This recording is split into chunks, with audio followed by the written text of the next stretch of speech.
एक, साइबर सुरक्षा। साइबर सुरक्षा सिस्टम, नेटवर्क और प्रोग्राम को डिजिटल हमलों से बचाने का अभ्यास है। ये साइबर हमले आमतौर पर संवेदनशील जानकारी तक पहुंचने, बदलने या नष्ट करने के उद्देश्य से होते हैं।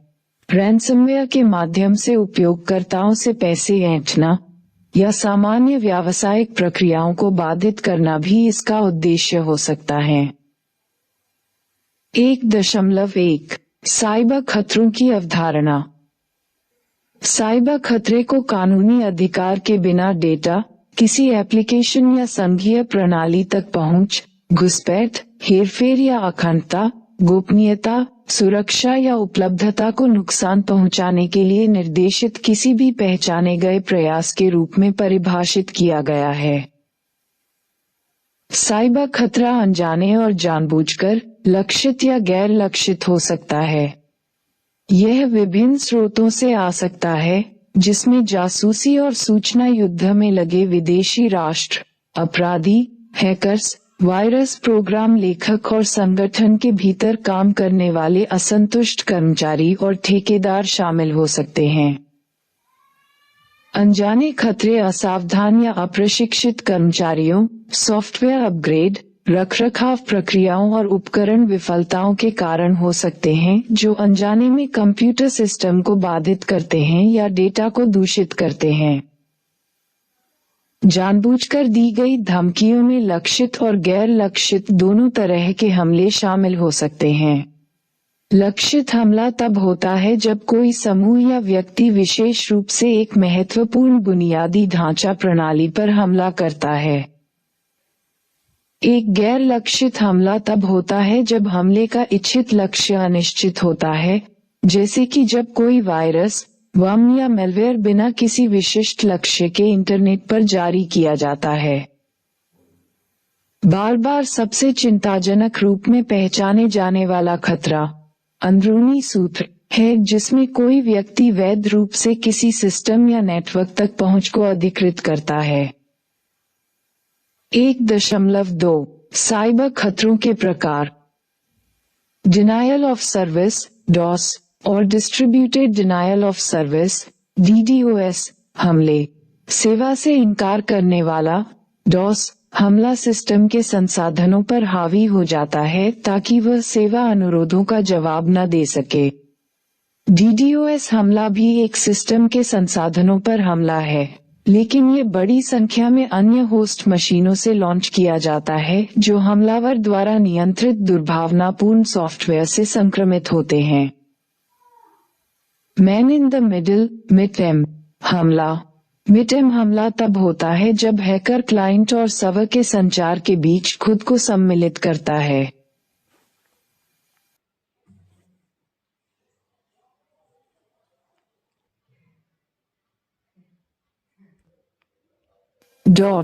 फिशिंग और स्पीयर फिशिंग हमले। फिशिंग हमला एक प्रकार का ईमेल हमला है जिसमें एक हमलावर संबंधित विश्वसनीय संगठन से होने का दिखावा करके इलेक्ट्रॉनिक संचार के माध्यम से उपयोगकर्ताओं की संवेदनशील जानकारी को धोखाधड़ी से ढूंढने का प्रयास करता है। स्पीयर फिशिंग विशिष्ट संगठनों या व्यक्तियों को लक्षित करती है और गोपनीय डेटा तक अनधिकृत पहुंच की तलाश करती है। ड्राइव बाय आक्रमण। ड्राइव बाय डाउनलोड आक्रमण मैलवेयर फैलाने का एक सामान्य तरीका है। हैकर्स असुरक्षित वेबसाइटों की तलाश करते हैं और किसी एक पेज पर HTTP या PHP कोड में एक दुर्भावनापूर्ण malicious स्क्रिप्ट डालते हैं। ये स्क्रिप्ट साइट पर आने वाले किसी व्यक्ति के कंप्यूटर पर सीधे मैलवेयर इंस्टॉल कर सकती है, या ये पीड़ित को हैकर्स द्वारा नियंत्रित साइट पर पुनः निर्देशित कर सकती है। पासवर्ड हमला। ब्रूट फोर्स पासवर्ड अनुमान लगाने का अर्थ है अलग अलग पासवर्ड आजमाकर एक यादृच्छिक दृष्टिकोण का उपयोग करना और यह उम्मीद करना कि कोई काम करेगा। SQL इंजेक्शन हमला। डेटाबेस संचालित वेबसाइटों के साथ SQL इंजेक्शन एक आम समस्या बन गई है। क्रॉस साइट स्क्रिप्टिंग (XSS) हमला। XSS हमले किसी वेबसाइट के डेटाबेस में दुर्भावनापूर्ण जावास्क्रिप्ट को इंजेक्ट करने के लिए तीसरे पक्ष के वेब संसाधनों का उपयोग करते हैं। चोरी छुपे सुनना, ईव्सड्रॉपिंग हमला, यह नेटवर्क ट्रैफिक के अवरोधन के माध्यम से होता है। छिपकर एक हमलावर पासवर्ड, क्रेडिट कार्ड नंबर और अन्य गोपनीय जानकारी प्राप्त कर सकता है जिसे उपयोगकर्ता नेटवर्क पर भेज सकता है। मैलवेयर हमला, मैलवेयर को अवांछित सॉफ्टवेयर के रूप में वर्णित किया जा सकता है जो किसी सिस्टम में सहमति के बिना इंस्टॉल किया जाता है। ये खुद को वैध कोड से जोड़ सकता है और इंटरनेट पर खुद को प्रचारित या दोहरा सकता है। रैंसमवेयर, रैंसमवेयर एक प्रकार का मैलवेयर हमला है जिसमें हमलावर पीड़ित के डेटा को लॉक या एन्क्रिप्ट करता है और फिरौती का भुगतान न करने पर डेटा को प्रकाशित करने या उस तक पहुंच को ब्लॉक करने की धमकी देता है। 1.3 साइबर खतरों के स्रोत। बॉटनेट ऑपरेटर, बॉटनेट ऑपरेटर हमलों को समन्वित करने और फिशिंग योजनाओं, स्पैम और मैलवेयर हमलों को वितरित करने के लिए समझौता किए गए दूर से नियंत्रित सिस्टम के एक नेटवर्क या बॉटनेट का उपयोग करते हैं। इन नेटवर्कों की सेवाएं कभी-कभी भूमिगत बाजारों में उपलब्ध कराई जाती हैं। आपराधिक समूह मौद्रिक लाभ के लिए सिस्टम पर हमला करना चाहते हैं। विशेष रूप से संगठित आपराधिक समूह आइडेंटिटी चोरी और ऑनलाइन धोखाधड़ी करने के लिए स्पैम, फिशिंग और स्पाईवेयर, मैलवेयर का उपयोग करते हैं। अंतर्राष्ट्रीय कॉर्पोरेट जासूस और आपराधिक संगठन भी औद्योगिक जासूसी और बड़े पैमाने पर मौद्रिक चोरी करने और हैकर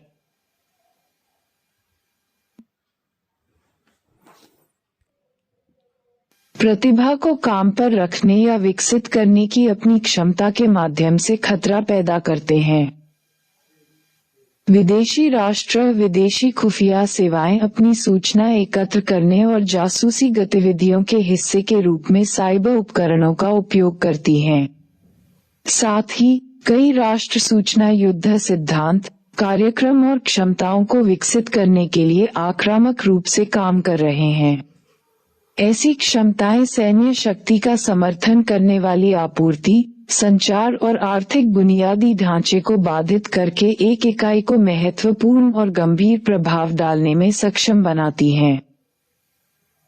हैकर्स बदला लेने, दूसरों का पीछा करने और मौद्रिक लाभ के लिए नेटवर्क ब्रेक करते हैं, जबकि अनधिकृत पहुंच प्राप्त करने के लिए पहले उचित मात्रा में कौशल या कंप्यूटर ज्ञान की आवश्यकता होती थी। हैकर्स अब इंटरनेट से हमले की स्क्रिप्ट और प्रोटोकॉल डाउनलोड कर सकते हैं और उन्हें पीड़ित साइटों के खिलाफ लॉन्च कर सकते हैं। हैकटिविस्टर जो सार्वजनिक रूप से प्रवेश वेब पेजों या ईमेल सर्वर पर राजनीति से प्रेरित हमले करते हैं। ये समूह और व्यक्ति राजनीतिक संदेश भेजने के लिए ईमेल सर्वर को ओवरलोड करते हैं और वेबसाइटों को हैक करते हैं। अंदरूनी सूत्र किसी संगठन के भीतर से काम करने वाला असंतुष्ट अंदरूनी सूत्र कंप्यूटर अपराधों का एक प्रमुख स्रोत हो सकता है। अंदरूनी सूत्र सिस्टम को नुकसान पहुंचा सकते हैं या सिस्टम से डेटा चुरा सकते हैं। अंदरूनी खतरे में ठेकेदार कर्मी भी शामिल हैं। अंतर्राष्ट्रीय कॉर्पोरेट जासूस आर्थिक और औद्योगिक जासूसी और बड़े पैमाने पर मौद्रिक चोरी करने और हैकर प्रतिभा को काम पर रखने या विकसित करने की अपनी क्षमता के माध्यम से खतरा पैदा करते हैं। फिशर व्यक्ति या छोटे समूह मौद्रिक लाभ के लिए पहचान या जानकारी चुराने के प्रयास में फिशिंग योजनाओं को अंजाम देते हैं। फिशर अपने उद्देश्यों को पूरा करने के लिए स्पैम और स्पाईवेयर, मैलवेयर का भी उपयोग कर सकते हैं। स्पैमर व्यक्ति या संगठन उत्पादों को बेचने, फिशिंग योजनाओं का संचालन करने, स्पाईवेयर, मैलवेयर वितरित करने या संगठनों पर हमला करने यानी सेवा हमले से इनकार करने के लिए छिपी या झूठी जानकारी के साथ अनचाहे ईमेल वितरित करते हैं। स्पाईवेयर, मेलवेयर लिखकर दुर्भावनापूर्ण इरादे वाले व्यक्ति या संगठन स्पाईवेयर और मेलवेयर का उत्पादन और वितरण करके उपयोगकर्ताओं के खिलाफ हमले करते हैं। Melissa virus, Explore, Zip worm, CIH, Chernobyl virus, Nimda worm, Code Red, Slammer worm और ब्लास्टरवर्म सहित कई विनाशकारी कंप्यूटर वायरस और वर्म फाइलों और हार्ड ड्राइव को नुकसान पहुंचाते हैं। आतंकवादी राष्ट्रीय सुरक्षा को खतरे में डालने, सैन्य उपकरणों से समझौता करने, अर्थव्यवस्था को बाधित करने और बड़े पैमाने पर हताहत करने के लिए महत्वपूर्ण इंफ्रास्ट्रक्चर को नष्ट करने, घुसपैठ करने या शोषण करने के लिए साइबर हमले करते हैं।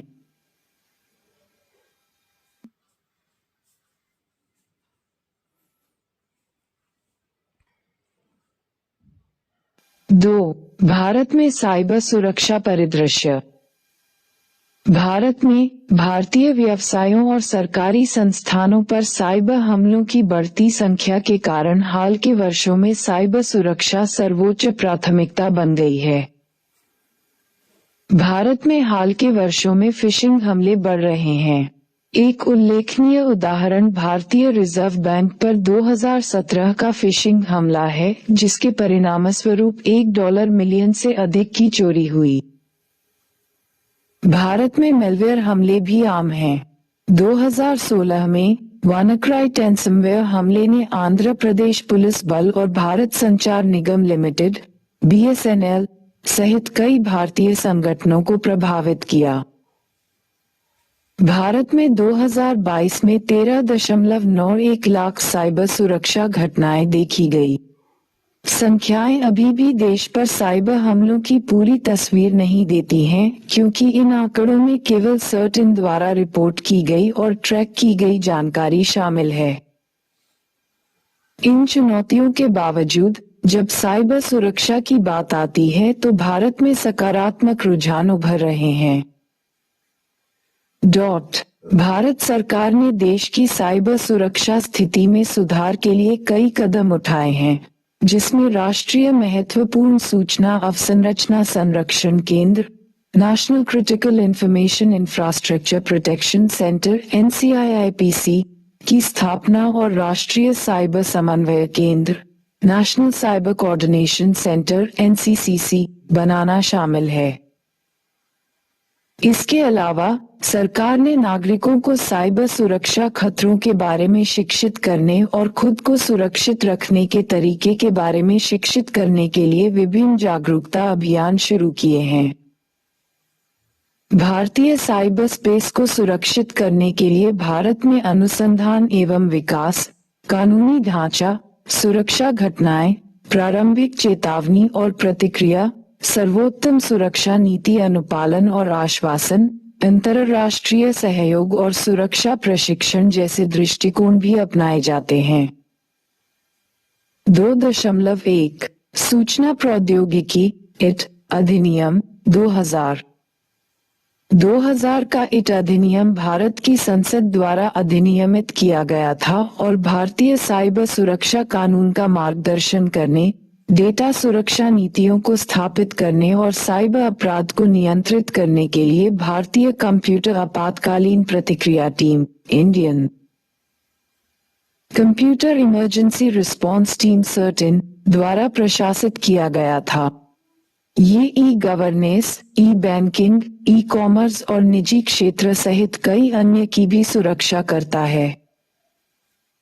हालांकि भारत के पास कोई विशिष्ट एकात्मक साइबर सुरक्षा कानून नहीं है, ये साइबर सुरक्षा मानकों को बढ़ावा देने के लिए अधिनियम और कई अन्य क्षेत्र विशिष्ट नियमों का उपयोग करता है।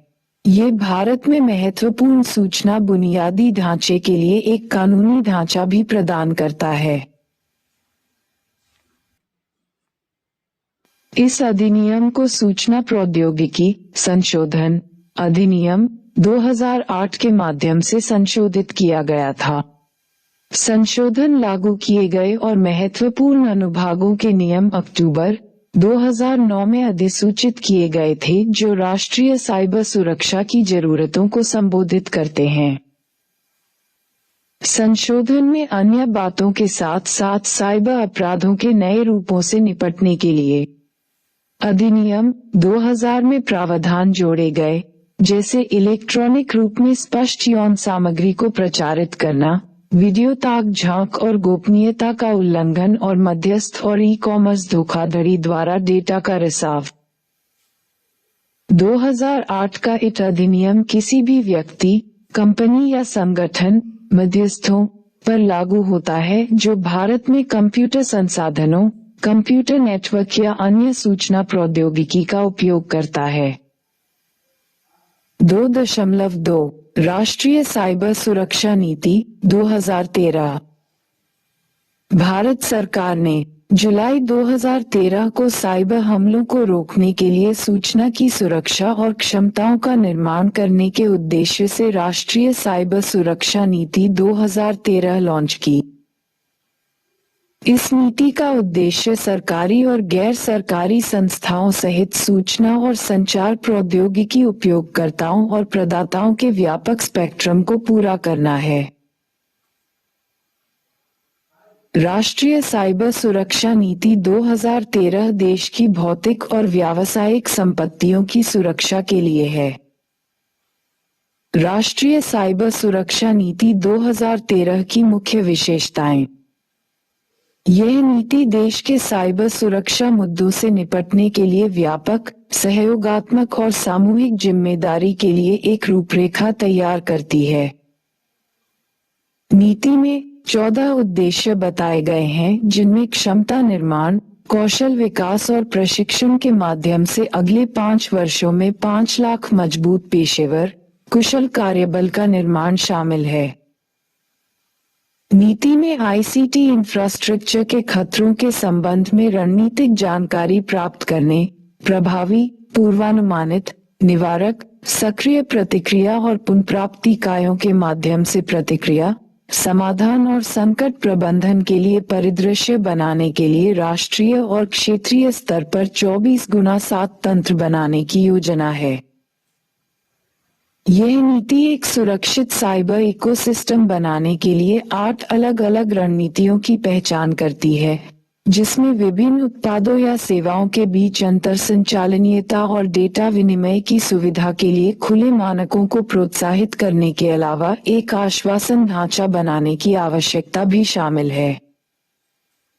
अन्य लक्ष्य में शामिल हैं व्यक्तियों, संगठनों और सरकार के लिए एक लचीला और सुरक्षित साइबर स्पेस बनाना, साइबर घटनाओं और साइबर खतरों को कम करने, तेजी से रोकने या प्रतिक्रिया देने के लिए रूपरेखा, क्षमताएं और भेद्यता प्रबंधन रणनीतियां बनाना।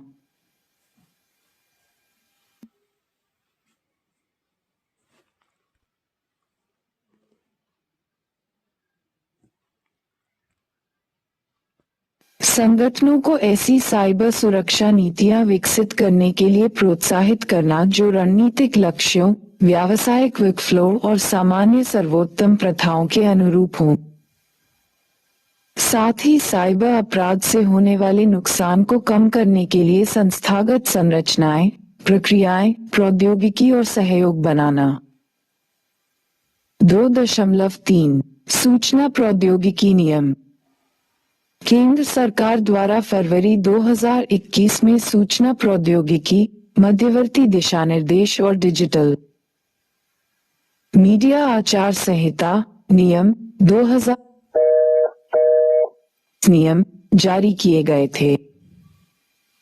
2021 नियम सूचना प्रौद्योगिकी अधिनियम 2000 की धारा 69A, 2, 79, 2C और 87 के तहत पारित किए गए हैं। 2021 के नियम को पहले से अधिनियमित सूचना प्रौद्योगिकी, मध्यवर्ती दिशानिर्देश नियम 2011 के स्थान पर लाया गया। 2021 नियम सोशल मीडिया के सामान्य उपयोगकर्ताओं को सशक्त बनाने और एक सुरक्षित और भरोसेमंद ऑनलाइन वातावरण के लिए सोशल मीडिया मध्यस्थों, सोशल मीडिया इंटरमीडियरीज (SMIs) और महत्वपूर्ण सोशल मीडिया मध्यस्थों, significant social media intermediaries (SSMI) पर दायित्व डालने के लिए नियामक ढांचे को अद्यतन करने के लिए पेश किए गए थे। यह पर यौन अपराधों से महिलाओं और बच्चों की सुरक्षा पर विशेष जोर देता है। सूचना प्रौद्योगिकी, मध्यवर्ती दिशानिर्देश और डिजिटल मीडिया आचार संहिता संशोधन नियम 2023 संशोधन 6 अप्रैल 2023 को इलेक्ट्रॉनिक्स और आईटी मंत्रालय मिनिस्ट्री ऑफ इलेक्ट्रॉनिक्स एंड इटमिटी ने आईटी नियम 2021 में संशोधन करने के लिए सूचना प्रौद्योगिकी, मध्यवर्ती दिशानिर्देश और डिजिटल मीडिया आचार संहिता संशोधन नियम 2023 को अधिसूचित किया। ये संशोधन केंद्र सरकार को केंद्र सरकार के किसी भी व्यवसाय के संबंध में फर्जी या गलत या भ्रामक जानकारी की पहचान करने के लिए तथ्य जांच इकाई नामित करने के लिए अधिकृत करता है। इस संशोधन में केवल ऑनलाइन गेमिंग कंपनियों को विनियमित करने के प्रावधान शामिल थे, लेकिन बाद में मिटी ने एक नया मसौदा प्रकाशित किया जिसमें तथ्य जांच शक्तियां शामिल थीं। खान तथ्य जांच इकाई सरकारी अधिकारियों और मंत्रालयों के बारे में किसी भी ऑनलाइन टिप्पणी, समाचार रिपोर्ट या राय की जांच कर सकती है और फिर इसकी सेंसरशिप के लिए ऑनलाइन मध्यस्थों को सूचित कर सकती है। ऐसे मध्यस्थों में न केवल ऑनलाइन सोशल मीडिया कंपनियां शामिल हैं, बल्कि इंटरनेट सेवा प्रदाता और फाइल होस्टिंग कंपनियां जैसे सेवा प्रदाता भी शामिल हैं।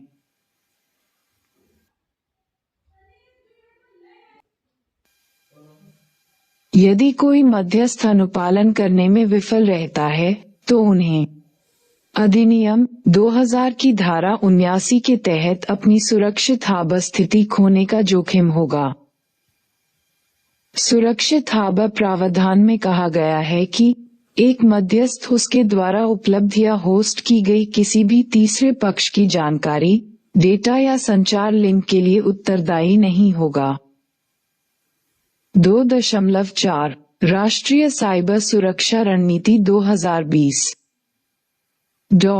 राष्ट्रीय साइबर सुरक्षा रणनीति 2000 मार्च 2021 में राष्ट्रीय सुरक्षा परिषद सचिवालय में राष्ट्रीय साइबर सुरक्षा समन्वयक के कार्यालय द्वारा तैयार किया गया था।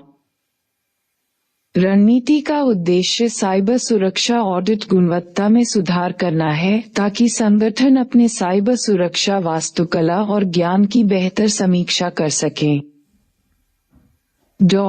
योजना का मुख्य लक्ष्य साइबर घटनाओं, साइबर आतंकवाद और साइबर स्पेस में जासूसी को टोकने के लिए हितधारकों, नीति निर्माताओं और कॉर्पोरेट नेताओं के लिए आधिकारिक मार्गदर्शन के रूप में कार्य करना है। इसमें साइबर तैयारियों के सूचकांक और प्रदर्शन की निगरानी की भी आवश्यकता है। 2.5 भारतीय रिजर्व बैंक अधिनियम 2018 भारतीय रिजर्व बैंक ने 2018 में आरबीआई अधिनियम पेश किया, जिसमें यूसीबीएस, अर्बन कोऑपरेटिव बैंक्स, शहरी सहकारी बैंक और भुगतान ऑपरेटरों के लिए साइबर सुरक्षा दिशानिर्देश और ढांचे का विवरण दिया गया है। 2018 के आरबीआई अधिनियम का लक्ष्य है ऐसे मानक बनाना जो बैंकों और भुगतान ऑपरेटरों के सुरक्षा ढांचे को नई प्रौद्योगिकियों और डिजिटलीकरण के अनुकूल बनाने के तरीके के अनुसार समान बने। बैंकों को अपनी साइबर संकट प्रबंधन योजनाएं बनाने और प्रस्तुत करने का आदेश देना। बैंकों को नियमित रूप से खतरा मूल्यांकन ऑडिट शेड्यूल करने के लिए प्रोत्साहित करना। बैंकों को एंटी फिशिंग और एंटी मैलवेयर तकनीक के साथ अपने स्वयं के ईमेल डोमेन को लागू करने में सहायता करना। सभी भारतीय बैंकों को भुगतान प्रसंस्करण साइबर सुरक्षा के लिए ढांचे को मानकीकृत करने और डिजिटल वातावरण में लगातार बढ़ती व्यावसायिक जटिलताओं से निपटने के लिए इन दिशानिर्देशों का पालन करना चाहिए। 2.6 भारतीय कंप्यूटर आपातकालीन प्रतिक्रिया टीम सर्टिन 2004 में आधिकारिक बनाया गया। सर्टिन सूचना प्रौद्योगिकी अधिनियम 2000 की धारा 70B के तहत स्थापित राष्ट्रीय नोडल एजेंसी है जो कंप्यूटर सुरक्षा संबंधी घटनाओं के घटित होने पर प्रतिक्रिया देती है।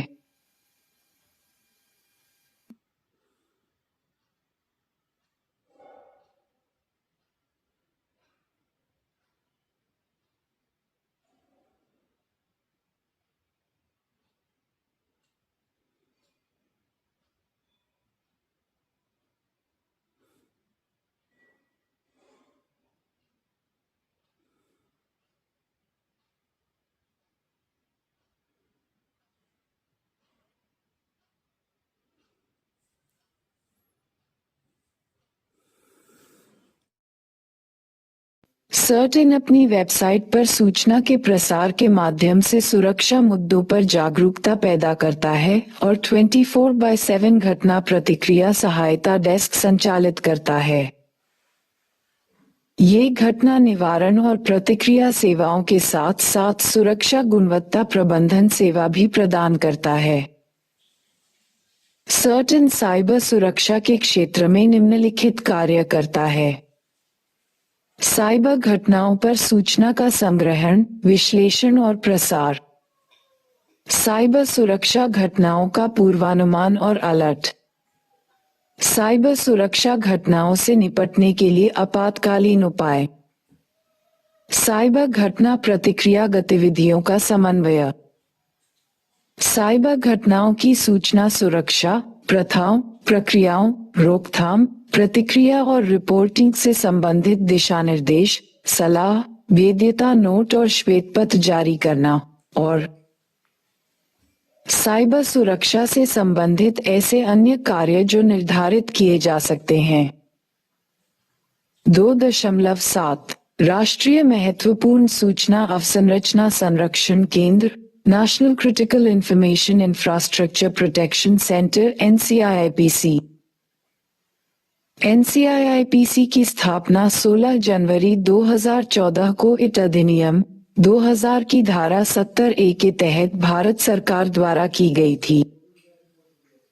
नई दिल्ली में स्थित NCIIPC को महत्वपूर्ण सूचना अवसंरचना संरक्षण के मामले में राष्ट्रीय नोडल एजेंसी के रूप में नियुक्त किया गया था।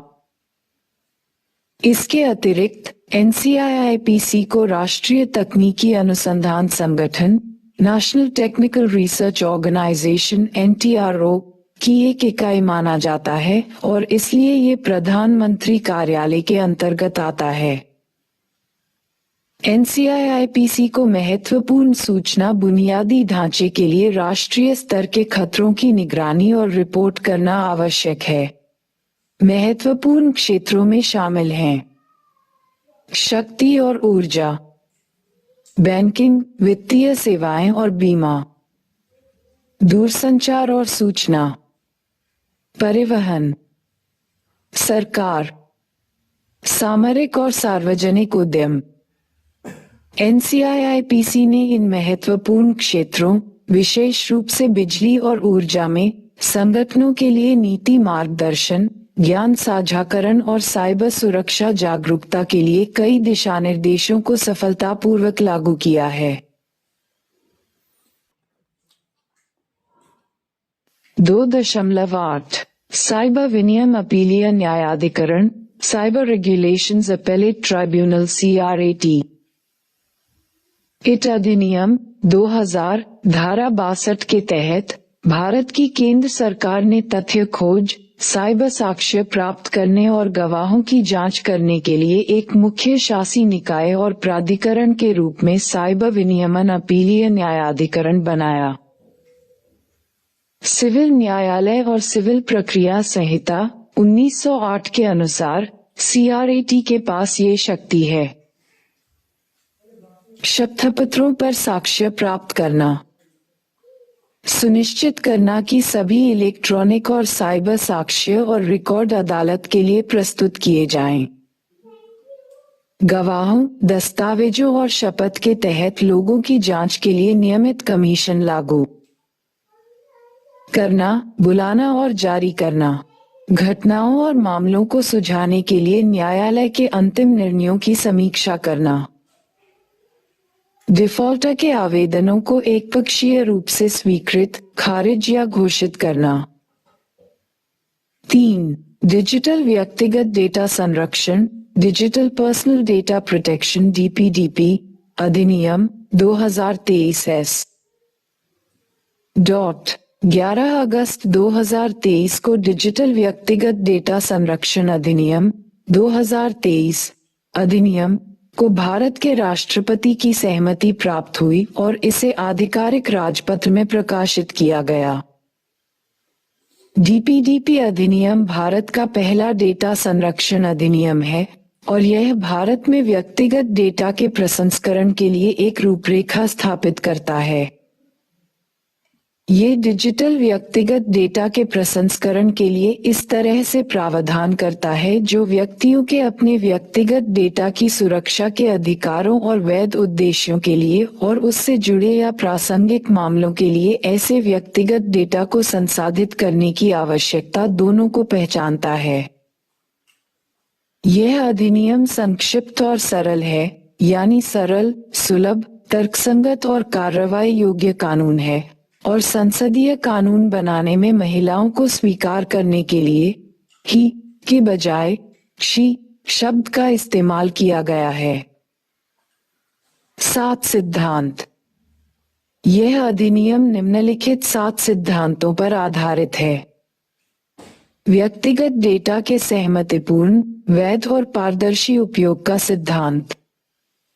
उद्देश्य सीमा का सिद्धांत। व्यक्तिगत डेटा का उपयोग केवल डेटा प्रिंसिपल की सहमति प्राप्त करने के समय निर्दिष्ट उद्देश्य के लिए। डेटा न्यूनीकरण का सिद्धांत। केवल उतना ही व्यक्तिगत डेटा एकत्र करना जितना निर्दिष्ट उद्देश्य को पूरा करने के लिए आवश्यक है।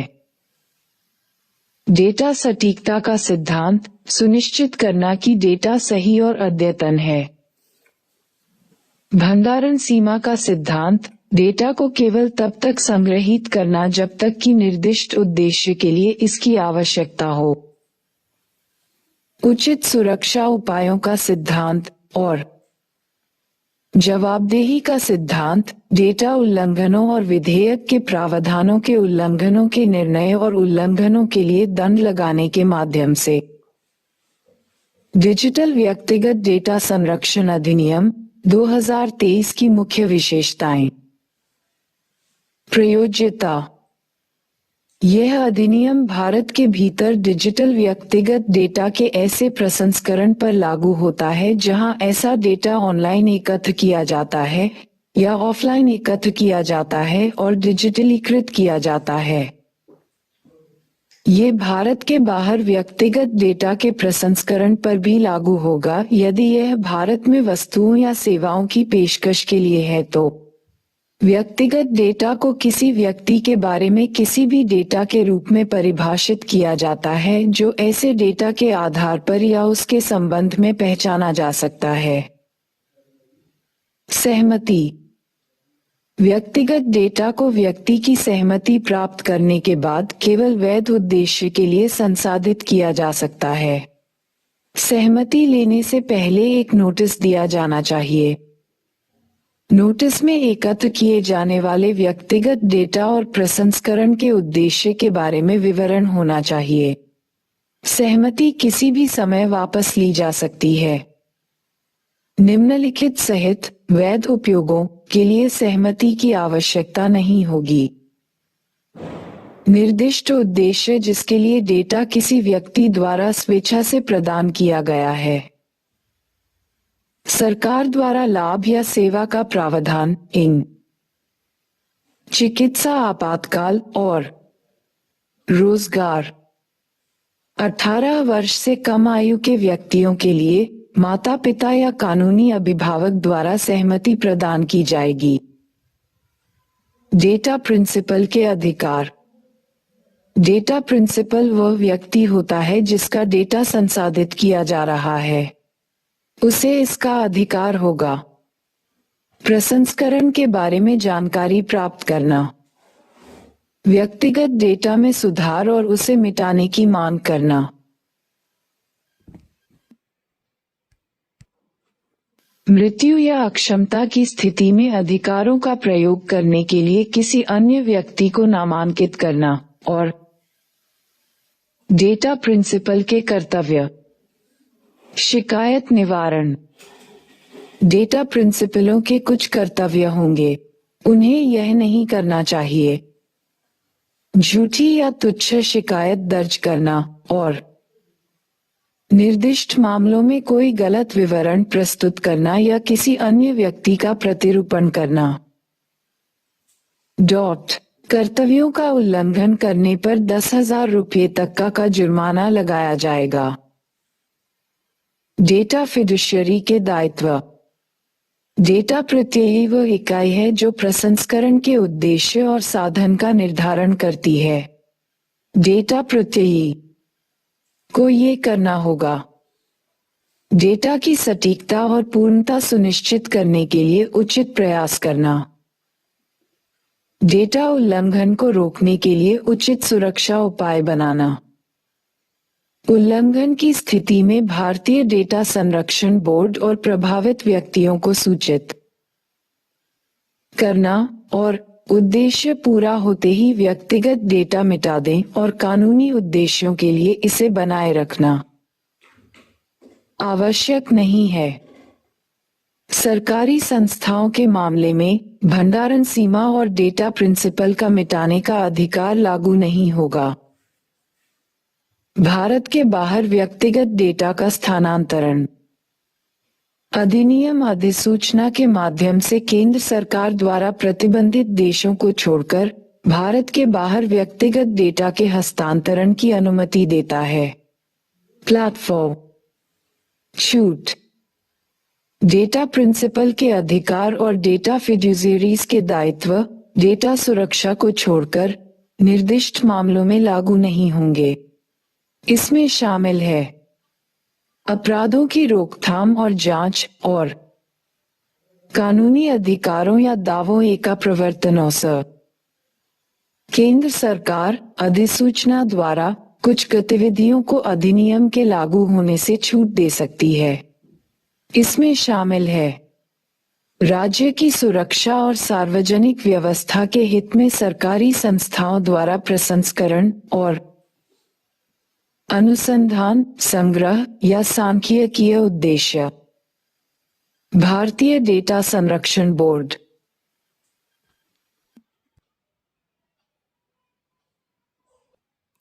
केंद्र सरकार भारतीय डेटा संरक्षण बोर्ड की स्थापना करेगी। बोर्ड के प्रमुख कार्यों में शामिल हैं अनुपालन की निगरानी करना और जुर्माना लगाना, डेटा ब्रीच की स्थिति में आवश्यक उपाय करने के लिए डेटा फिड्यूजरीज को निर्देशित करना और प्रभावित व्यक्तियों द्वारा की गई शिकायतों को सुनना। दंड। अधिनियम की अनुसूची विभिन्न अपराधों के लिए दंड निर्दिष्ट करती है, जैसे बच्चों के लिए दायित्वों को पूरा न करने के लिए 200 करोड़ रुपए और डेटा उल्लंघनों को रोकने के लिए सुरक्षा उपाय करने में विफलता के लिए 250 करोड़ रुपए। महत्वपूर्ण मुद्दे। राष्ट्रीय सुरक्षा जैसे आधारों पर राज्य द्वारा डेटा प्रोसेसिंग में छूट से डेटा संग्रह, प्रसंस्करण और आवश्यकता से अधिक प्रतिधारण हो सकता है। इससे निजता के मौलिक अधिकार का उल्लंघन हो सकता है।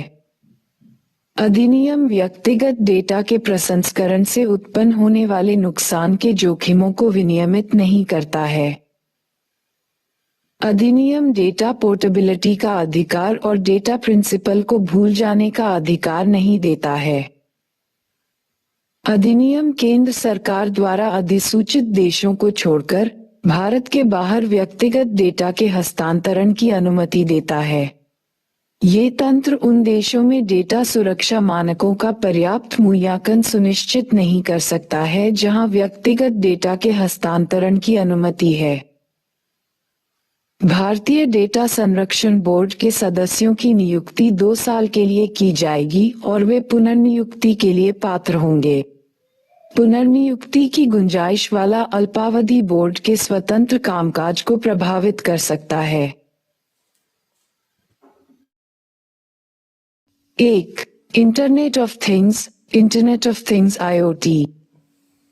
इंटरनेट ऑफ थिंग्स शब्द का तात्पर्य जुड़े हुए उपकरणों और प्रौद्योगिकी के सामूहिक नेटवर्क से है जो उपकरणों और क्लाउड के साथ साथ स्वयं उपकरणों के बीच संचार की सुविधा प्रदान करता है। मूल रूप से दस्ती रोजमर्रा की चीजों को इंटरनेट के साथ एकीकृत करता है। 1.1 दस्ती का कार्य। दस्ती सिस्टम वास्तविक समय में डेटा के संग्रह और आदान प्रदान के माध्यम से काम करते हैं। एक 101 प्रणाली में 3 घटक होते हैं: स्मार्ट डिवाइस, दस्ती एप्लीकेशन और एक graphical user interface. Smart device एक उपकरण है जैसे टेलीविजन, सुरक्षा कैमरा या व्यायाम उपकरण जिसे कंप्यूटिंग क्षमताएं दी गई हैं। यह अपने वातावरण, उपयोगकर्ता इनपुट या उपयोग पैटर्न से डेटा एकत्र करता है और अपने 101 एप्लीकेशन से इंटरनेट पर डेटा संचार करता है। दस्ती एप्लीकेशन सेवाओं और सॉफ्टवेयर का एक संग्रह है जो विभिन्न 101 उपकरणों से प्राप्त डेटा को एकीकृत करता है। यह इस डेटा का विश्लेषण करने और सूचित निर्णय लेने के लिए मशीन लर्निंग या कृत्रिम बुद्धिमत्ता आर्टिफिशियल इंटेलिजेंस AI तकनीक का उपयोग करता है।